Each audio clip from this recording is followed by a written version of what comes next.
Place à la lecture dans Il était une fois un livre. Voir la mer, donc il s'est fait nommer en Bretagne, il était l'instituteur de ça. Avec Nathalie Ramage sur Fréquence 8. Bienvenue sur Fréquence 8. Cette semaine, je retrouve avec plaisir Cécile Marcadet pour nous parler de son dernier roman, Le cabinet italien, édité chez L'Harmattan. Bonjour Cécile Marcadet. Bonjour. Il y a donc le thème principal de votre roman, c'est donc le milieu assez confidentiel des commissaires-priseurs, tout ce qui tourne autour, des collectionneurs. Ça n'a quand même pas l'air d'être un monde très facile.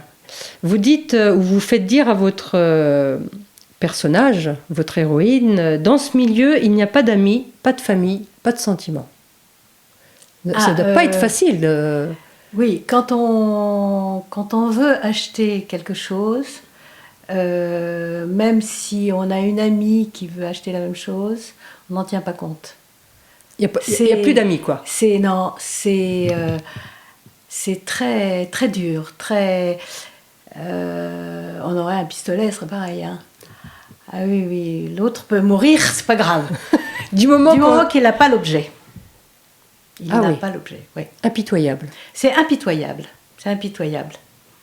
Ouais. Alors là, là, c'est les collectionneurs d'objets d'art qui ont une valeur marchande, quoi. Parce qu'on peut avoir ce genre de comportement même si on collectionne des choses bas de gamme, vous voulez dire? Pour oui. Un collectionneur, ça n'est jamais bas de gamme. C'est toujours exceptionnel puisqu'il le collectionne. Et ce qu'il a envie, c'est d'avoir ce qu'il n'a pas. Et donc, pour avoir ce qu'il n'a pas, il est prêt à marcher sur père et mère. D'accord. Voilà. Il faut le savoir. Il faut le savoir. Donc, c'est peut-être pour ça que la jeune Violette, qui connaît quand même ce milieu de par son père, s'endurcit et ne veut pas s'arrêter à écouter trop ses sentiments, où elle pourrait prendre le risque de se ramollir, quoi. Elle se destine quand même à un milieu qui, outre qu'il soit majoritairement masculin, qui peut être aussi difficile quand même. Alors elle n'est pas collectionneuse. Non, pas du tout. Elle est au-dessus de la mêlée. Bien sûr. Je crois pas que ça rentre en ligne de compte. Non. Je crois pas, non, c'est son caractère qui est comme ça. Elle a été très très frappée par la mort de son père puis de sa mère et c'est ça plutôt elle s'est rendue compte qu'elle était seule. C'est plutôt ça, et qu'il fallait qu'elle se batte pour arriver à se faire une place. Elle n'était pas prête à se faire marcher dessus, mais je ne crois pas que le milieu du collectionneur se soit interposé dans la formation de son caractère. Mmh. Voilà. Non. Alors, j'ai été étonnée de découvrir que dans ce milieu, vous parlez de rabatteur. Oui. Je me pensais pas parce que c'est une chasse. Vous voyez ? Donc le collectionneur ne se mouille pas ne se salit pas les mains. Ça dépend lesquels. Mais effectivement, les grands collectionneurs ont des rabatteurs qui vont, eux, chercher les objets. Ils ne peuvent pas être partout. Et en fait, ce sont des intermédiaires qui connaissent tel et tel collectionneur, qui sait que tel ou tel collectionneur s'intéresse à telle chose, parce que c'est quand même un milieu qui est très restreint, et qui va lui proposer quelque chose un objet qu'il a trouvé qui peut l'intéresser. C'est comme ça que ça se passe. D'accord. Voilà. Et puis, les objets tournent. Ils vont d'un collectionneur à un autre, etc. Et on suit le cheminement de l'objet. C'est l'objet, à chaque fois, on sait qu'à un moment ou à un autre, il va être revendu. Donc, voilà, on le suit par les annonces des ventes. Et comment ça... Alors, vous parlez, le catalogue de la vente, Voilà. c'est le commissaire-priseur qui le dresse? Le commissaire-priseur avec celui qui vend les objets et un expert. D'accord. Voilà. Qui établit des prix, des fourchettes de prix plutôt. Alors selon les salles de vente, les prix sont plus ou moins rabaissés pour attirer le client. Et ensuite, Après, c'est la folie. Il faut pas quoi. il ne faut pas que le prix soit trop élevé parce que personne ne viendra. C'est trop cher et on ne l'achètera pas. D'accord, donc ça, c'est le rôle de l'expert, de fixer un prix, quoi.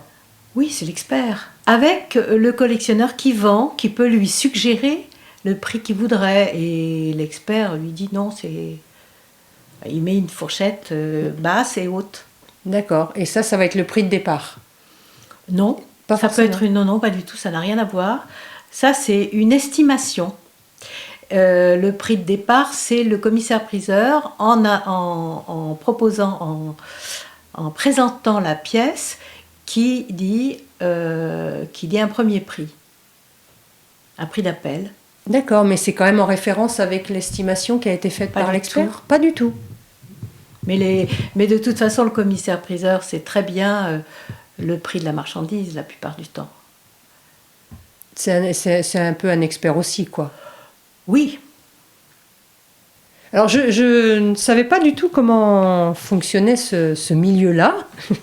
Et en fait, un commissaire-priseur, il touche un pourcentage à chaque objet vendu, sur le prix Bien d'un sûr. objet vendu, quoi. bien sûr. Donc, il doit y avoir des salles des ventes qui... Est-ce qu'il y a des salles des ventes qui sont, par exemple, plus prisées que d'autres? Parce que les objets qui sont vendus sont souvent de valeur plus importante que Je d'autres. ne dirais pas qu'ils sont plus ou moins prisés.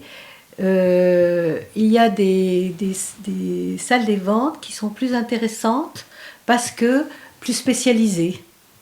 Donc, on va trouver toujours le même...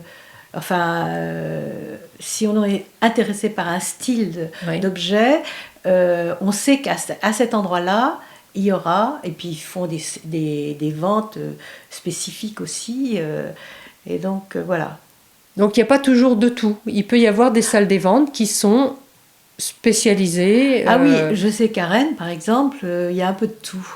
Mais il y a une salle des ventes à Chartres où il y a, c'est beaucoup plus spécifié. Oui. Oui. Il y a une salle des ventes des trains électriques, une vente des trains électriques, une vente des objets, des instruments à musique, des poupées. Qu'est-ce qu'il y a encore là? Dans celle-là, je sais, à Paris, elles sont, la plupart du temps, elles sont plus spécifiques D'accord. parce qu'ils touchent un public plus intéressant. Donc, les commissaires-priseurs sont nommés ou ils candidatent pour certains postes? Est-ce qu'un commissaire-priseur va choisir une salle des ventes en fonction de ce qui s'y vend? À partir du moment où sa rémunération va être quand même différente. Alors là, je ne peux pas aller jusque-là, je ne sais pas.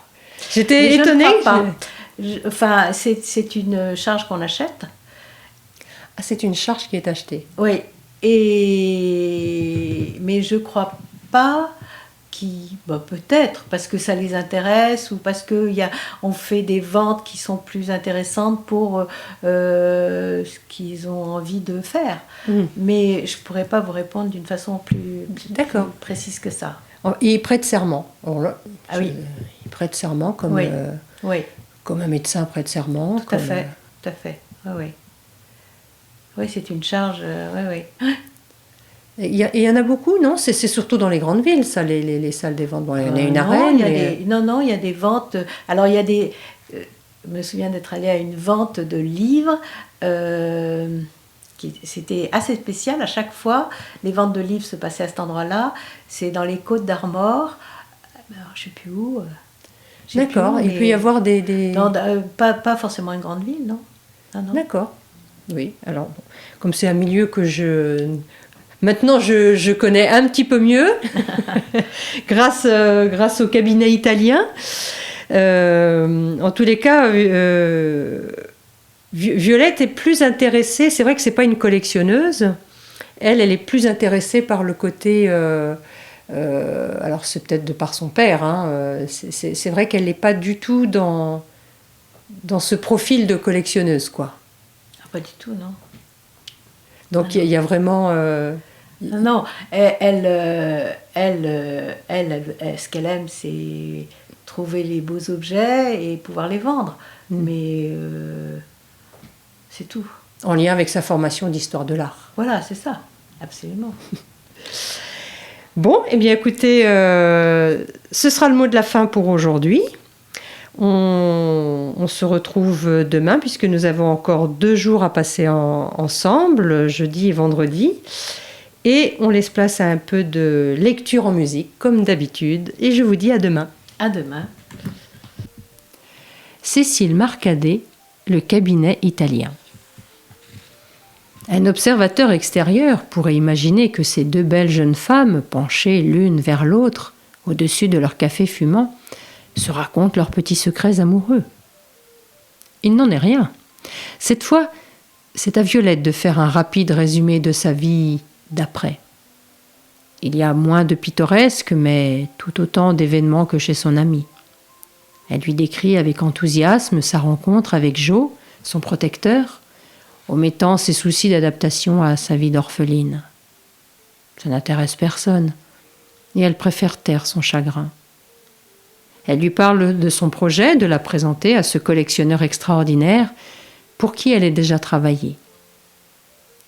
Je suis curieuse de connaître ce drôle de bonhomme. Tu crois qu'il pourrait me trouver une idée de boulot ? Je suis sûre que ton parcours va l'intéresser. J'ai pris l'initiative de lui parler un peu de toi au téléphone et il a été convenu de nous retrouver ce soir chez le Chinois de Montparnasse. Oups, tu me fais peur. Ça me laisse peu de temps pour me préparer à cette rencontre. C'est mieux, inutile de te faire des idées fausses. Laisse ton cœur parler et tu verras, toi aussi tu seras conquise par sa chaleur. Jo se fait attendre et arrive comme un prince le dernier. Il n'aime pas la cuisine chinoise, mais n'a pas osé contrarier Violette, qui semble tenir à lui présenter son amie. Elle ne lui a donné aucune explication de son long silence, si ce n'est une suite de borborigmes inintelligibles, mais il a senti une sorte de contraction dans l'intonation de sa voix. Lorsqu'il passe la porte protégée par un lourd rideau de velours rouge, Clémentine ouvre des yeux comme des billes. Je suis sûre que c'est lui. Jo est affublé d'un jaune pur ajusté et d'une redingote prince de Galles, ton sur ton, d'une élégance un peu surannée. Qu'il est beau! Comment se fait-il qu'il soit célibataire? Ne peut-elle s'empêcher de penser. Violette sourit en observant son ami du coin de l'œil. Le voilà! Ce n'est pas très classe de faire attendre des femmes, ajoute-t-elle à l'intention de Jo qui arrive un peu contrit à leur table. Mes hommages, mesdemoiselles. Je ne sais comment me faire pardonner ce retard inadmissible. J'ai été pris dans un embouteillage terrible, ment-il effrontément. Et j'ai mis un temps fou à trouver une place. Clémentine, comme l'avait présumé Violette, est sous le charme. Jo sait lui conter des anecdotes sur l'élaboration d'un projet et les affres de l'angoisse avant de posséder l'objet tant désiré. Il est drôle quand il accentue son aspect de galant désuet.